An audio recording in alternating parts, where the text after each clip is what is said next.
Hello बच्चों, welcome to my channel social lane. आज का टॉपिक है यूनिफिकेशन ऑफ इटली।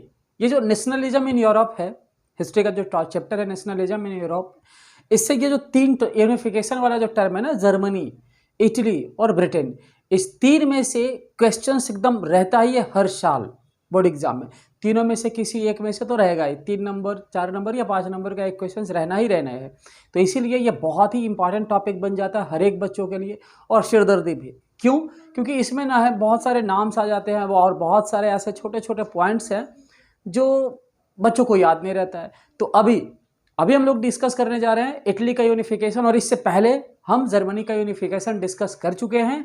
अगर आपने उस वीडियो को मिस कर दिया तो वो आप प्लेलिस्ट से जाके देख सकते हो, या फिर आपका डिस्क्रिप्शन में हमने वो लिंक दे रखा, आप यहाँ से भी उसे आप प्ले करके देख सकते हो और आप अपने नंबर को स्कोर कर सकते हो। और हाँ, आप अगर पहली बार मेरे चैनल पे हो तो क्या करें, सब्सक्राइब कर दें, शेयर करें, ताकि हमारा क्या हो, ज़्यादा से ज़्यादा हमें अप्रिसिएशंस मिल जाए। तो चलो शुरू करते हैं बिना समय को व्यर्थ किए। ये तो बार बार हम ये टॉपिक बोलते हैं, बार बार ये पॉइंट्स यूज़ करते हैं।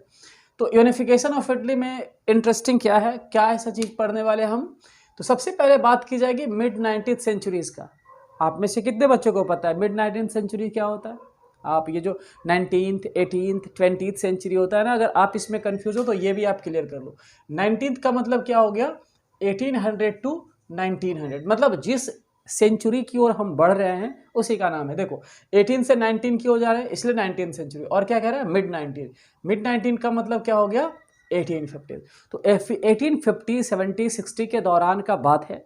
इटली जो था ये अलग अलग पार्ट्स में बटा हुआ करता था। तो टोटल ये 7 पार्ट्स में बटा हुआ था। 7 मेजर स्टेट्स थे, और भी बहुत सारे थे, यहाँ पे नाम नहीं यूज किया, बट और भी बहुत सारे राज्य थे, लेकिन मेजर 7 स्टेट्स था, जिस पे अलग अलग किंगडम्स, अलग अलग इंपायर कंट्रोल किया हुआ था, अलग अलग रूलर कंट्रोल किया हुआ था। जैसे एग्जाम्पल फॉर ये जो इटली है ना, देखो इटली को हमने क्या किया, आपके कन्वीनियंस के लिए हमने इसको डिवाइड किया है।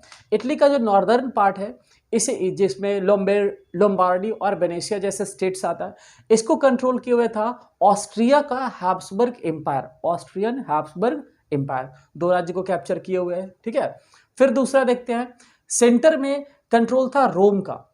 रोम इटली का भी तो खैर कैपिटल है, बस उस समय सेंटर में जो रोम था, इस पे कंट्रोल था पोप का। अब जानते हो ना, ये जो पोप शब्द है क्या होता है, इसको आप क्या कह सकते हो, the head of all the church. जितने भी चर्च है ना, उन चर्च का जो हेड होता था वो उसे पोप कहा जाता था। और पोप बहुत पावरफुल होता था, इतना पावरफुल कि राजा भी उसको फॉलो किया करते थे, मतलब उसका धाक चलता था। यूरोपियन सोसाइटी के अंदर राजा से भी पहले अगर किसी का पावर चला करता था वो पोप था। तो पोप बहुत पावरफुल हुआ करता था। तो यहाँ पे पोप सेंट्रल इटली को कैप्चर किया हुआ था। साउदर्न इटली जो देख रहे हैं, साउदर्न इटली पे कंट्रोल था स्पेन के बॉर्बन किंग्स का। साउदर्न इटली में नेपल्स और सिसिलीज आते हैं, जिसे दूसरे नाम से भी जाना जाता है। इसे कहा जाता है, दूसरा नाम इसका है kingdom of 2 Sicilies, kingdom of 2 Sicilies. तो ये मेजर मतलब राज्य हैं जो इटालियन, जो अलग अलग हिस्से में बटा हुआ है। और इन राज्यों से रिलेटेड इंटरेस्टिंग फैक्ट क्या है कि ये सारा राज्य है ना, यहाँ पे कोई भी लैंग्वेज कॉमन नहीं है, कल्चर कॉमन है, सब डिफरेंट है। हालांकि आप नेशनलिज्म में यूरोप में लेसन 2 में ये बात पढ़े होंगे कि पूरा का पूरा जो यूरोपियन स्टेट्स था, सबका कल्चर लैंग्वेज एक दूसरे से डिफरेंट था, इसीलिए तो वो यूनाइट हो रहे थे, स्ट्रगल कर रहे थे यूनाइट होने के लिए। तो यहाँ भी सेम प्रॉब्लम था। इन सब में से एक सार्डिनिया पिडमोंट था, जिसके ऊपर विक्टर इमैनुअल 2 का कंट्रोल था। और ये विक्टर इमैनुअल जो था, ये इटालियन फैमिली से बिलोंग करता था। मतलब इटली के अंदर अगर किसी इटालियन राजकुमार का या डायनेस्टीज का राजवंश का कंट्रोल था, तो वो था सिर्फ सार्डिनिया पिडमोंट, और राजा कौन है, विक्टर इमैनुअल 2। अब देखो, ये जो विक्टर इमैनुअल 2 है ना, ये भी राजा कब बना है, ये भी बना है 1848 के बाद, उससे पहले नहीं था। कैसे बना वो अभी थोड़ा सा देखेंगे, थोड़ा सा शॉर्ट्स देखेंगे उसका कि कैसे वो बना, वो आगे भी आने वाला है। तो हमने भी क्या देखा, हमने देखा कि ये जो पूरा का पूरा इटली है ये डिवाइडेड है, अलग अलग पार्ट्स में बटा हुआ है।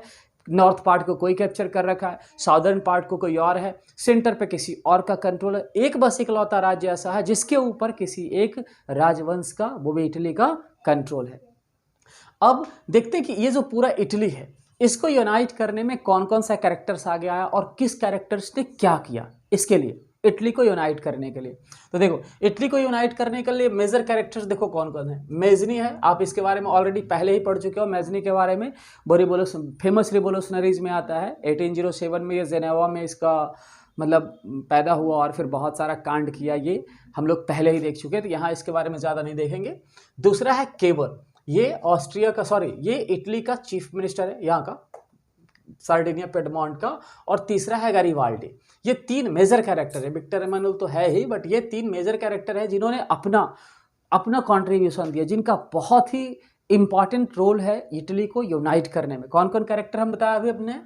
मैजनी, काउंट कैमेलियो केवर, इसको बस आप केवर याद रखो, मैजनी, केवर और गैरिबाल्डी। तो एक एक करके सबका देखते हैं। सबसे पहले देखते हैं मेजनी का कॉन्ट्रीब्यूशन। तो मेजनी ने क्या किया? मेजनी का देखो योगदान क्या है। मेजनी ने बस थोड़ा सा मतलब इटली को यूनाइट करने के लिए, इटली अलग अलग पार्ट में बटा हुआ है तो सब में नेशनलिज्म और यूनिफिकेशन जैसे माइंडसेट्स को सब में सर्कुलेट करने के लिए इसने एक सीक्रेट सोसाइटी बनाया जिसका नाम है यंग इटली। सीक्रेट सोसाइटी आप जानते हो ना, वो ऐसा सोसाइटी जो रिवोल्यूशनरीज को ट्रेन करता हो और फिर क्या करता हो, उनके मैसेज को लोगों तक पहुंचाता हो। These are the secret societies.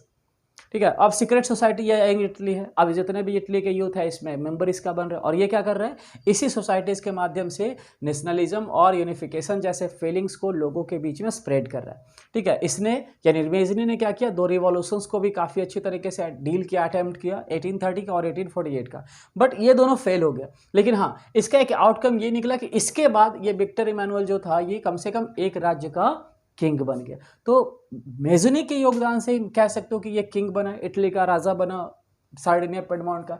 और मेजनी का जो भी मतलब योगदान था वो फेल्यूर रहा। उसके बाद ये बस कह सकते हैं कि मेजनी ने क्या किया, स्टार्टिंग कर दिया। वो कहते हैं ना, वो पिलर जो था ना, ये वो पिलर डाल दिया, बाकी दूसरे कैरेक्टर ने आगे आकर के यूनिफिकेशन कर दिया। तो मेजनी का रोल हमने देख लिया। अब दूसरा कैरेक्टर है केवर, सबसे इंपॉर्टेंट। इन तीन कैरेक्टर में से मेजनी, केवर, गैरिबाल्डी में से सबसे इंपॉर्टेंट यही है। यह है कौन? The chief minister of Sardinia Piedmont, मतलब इस व्यक्ति का मंत्री। अब ये एक बहुत ही डिप्लोमेटिक व्यक्ति था। डिप्लोमेटिक मतलब समझते हो आप? पहले डिप्लोमेटिक का मतलब समझो क्या होता है। डिप्लोमेटिक को हिंदी में कूटनीति कहते हैं। मतलब कि क्या करना कि संधि करके और पीठ में छुरा भोग देने वाला सिस्टम। भाई दोस्ती कर लो, मौका मिले उसको दबा दो, ऐसे सिस्टम को इसने फॉलो किया और फिर क्या किया, इटली को यूनाइट करने में अपना योगदान दिया। ये बाकी इटालियन की तरह ये भी मतलब क्या करता था, इटली लैंग्वेज नहीं बोलता था, बहुत मतलब डिप्लोमेटिक था और पूरा अरिस्टोक्रेटिक लाइफ को एंजॉय करता था और फ्रेंच भी बोला करता था। फिर भी इटली को यूनाइट करने में इसने अपना काफ़ी योगदान दिया। तो इसका बिलीफ था, इसका मानना था, ये सब देखो अब आपके बुक में नहीं होगा। इसका बिलीफ था कि इटली तभी यूनाइट हो सकता है जब उसकी एक आर्मी जो हो ना, वो स्ट्रांग आर्मी हो, पहला बिलीफ था। और दूसरा इसका ये मानना था कि जब तक कोई फॉरेन यानी दूसरा कंट्री जब तक हेल्प नहीं करेगा तब तक इटली का यूनाइट होना पॉसिबल नहीं है। तो ये दो बिलीफ इसका था और इसी बिलीफ को देखते हुए इसने ये किया और आर्मी को स्ट्रांग किया और फॉरेन से हेल्प भी लिया। तो कौन हेल्प किया होगा इसको हेल्प करने के लिए कंट्री आ गया। कंट्री का नाम है फ्रांस। फ्रांस आ गया, जर्मनी भी आया। ये आपका पॉइंट नहीं है बट यहाँ पे हमने ऐड किया, जर्मनी और फ्रांस आगे आया। तो फ्रांस ने क्या किया, फ्रांस के साथ वैसे ही अलायंस किया, एग्रीमेंट किया। एग्रीमेंट क्या किया कि भाई हमें ऑस्ट्रिया को हराने में, इस ऑस्ट्रियन हैब्सबर्ग एम्पायर को हराने में हेल्प करो। किसको कह रहा है ये? फ्रांस को, कि आप हमको इसको हराने में हेल्प करो। तो फ्रांस क्या कहा ना, बदले में क्या दोगे? तो फ्रांस का देखो बदले में डिमांड क्या था कि सेबॉय और नीस दो राज्य है, ठीक है, स्टेट है जो इटली का हिस्सा है। ये एग्रीमेंट में क्या चाहिए, जब आप जीत जाओगे तो ये दो राज्य हमें चाहिए। एग्रीमेंट तय हुआ और फिर क्या किया, फ्रांस ने इसे हेल्प किया। उसकी वजह से 1859 में कंबाइन आर्मी, फ्रांस का आर्मी और इटली का आर्मी दोनों ने कंबाइन होकर के क्या किया, ऑस्ट्रियन हैब्सबर्ग एम्पायर को हराया। लगभग 6 वीक तक युद्ध चला और ये जीत गए। और जीतने के बाद ये नॉर्दर्न इटली इनके हिस्से में आ गया। इस तरह से नॉर्दर्न इटली क्या हो गया, यूनाइट हो गया। चलो एक हिस्सा तो आ गया। अब चलते हैं साउदर्न इटली में। तो साउदर्न इटली में योगदान देखेंगे हम किसका, गैरिबाल्डी का।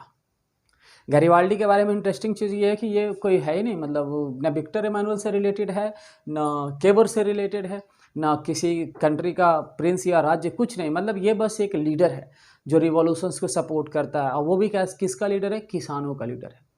पीजेंट्स इसको बहुत सपोर्ट कर रहे थे। तो इसने क्या किया, 1860s में साउथ इटली का जो टू सिसिलीज था, किंगडम ऑफ टू सिसिलीज, ये नेपल्स और सिसिली, इसको इसने क्या किया, हराया।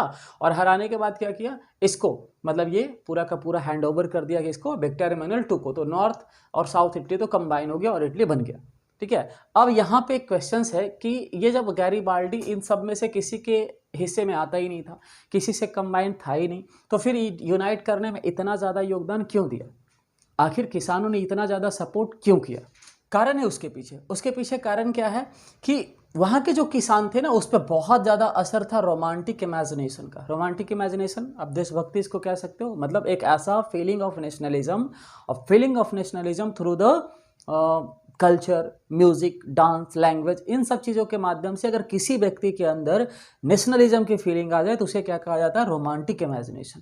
तो यहाँ के जो साउदर्न इटली के जो गरीबाल्डी के सपोर्टर थे, पीजेंट्स थे, वो रोमांटिक इमेजिनेशन से इन्फ्लुएंसेस थे। कैसे रोमांटिक इमेजिनेशन से इन्फ्लुएंस होने का देव कारण है, वो लोग इटालियन लैंग्वेज से इन्फ्लुएंसेस थे, बट इनडायरेक्ट वे में, डायरेक्टली नहीं इफेक्टेड थे। कैसे डायरेक्टली इफेक्टेड थे, उनका बिलीव था कि ला टालिया एक कैरेक्टर है जो विक्टर इमैनुअल II की वाइफ है, और इसी को रिलीज करवाने के लिए, मतलब इसी से इफेक्टेड होकर के इन्होंने क्या किया, साउदर्न इटली पे अटैक करके उसको मतलब कैप्चर कर लिया। जबकि ला टालिया जैसा कोई कैरेक्टर नहीं है, बल्कि ये क्या है, इटालियन लैंग्वेज के बारे में ये लोग मतलब समझ रहे थे। ये तो एक तरह से कह सकते हैं रोमांटिक इमेजिनेशन का इफेक्ट था। तो इनके एफर्ट के वजह से साउदर्न इटली भी कैप्चर में आ गया। तो नॉर्थ और साउथ, नॉर्थ किसके वजह से, नॉर्थ आ गया केवर के वजह से, साउथ किसके वजह से, तो साउथ आ गया गैरीबाल्डी के वजह से, कंबाइन हो गया। और इस तरह से इटली कंबाइन हो गया। और इटली का राजा कौन बना होगा, गेस करो।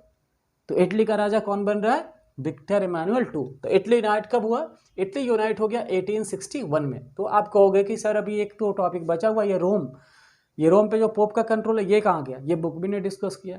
तो इस पे कंट्रोल हुआ बाद में, कब कंट्रोल हुआ है, 1870s में। और यहाँ पे एक थर्ड कैरेक्टर आता है जो इन सबसे अलग है। थर्ड कौन आता है, बिस्मार्क। आप नाम सुने हो इसका, बिस्मार्क, वही जर्मनी का जो चांसलर था। इसने क्या किया, जर्मनी के साथ, केवर ने जर्मनी के साथ संधि किया, और संधि करने के बाद उसने क्या किया, जो रोम था, रोम के ऊपर अटैक करके रोम को कैप्चर किया 1870s में। तो 1870 तक इटली क्या होता है, यूनाइट हो जाता है। तो ये था इटली का यूनिफिकेशंस का एक छोटा सा जर्नी जो आपने हमारे साथ तय किया। तो ये इटली हमने देख लिया, जर्मनी ऑलरेडी हम किए हुए हैं, और ब्रिटेन जो है वो तो यूनिफिकेशन है, बट उसका अलग केस है। तो अगर टाइम रहा तो वो भी हम अपलोड आपके लिए कर देंगे। आप हमारे साथ ऐसे ही बने रहें। That's all.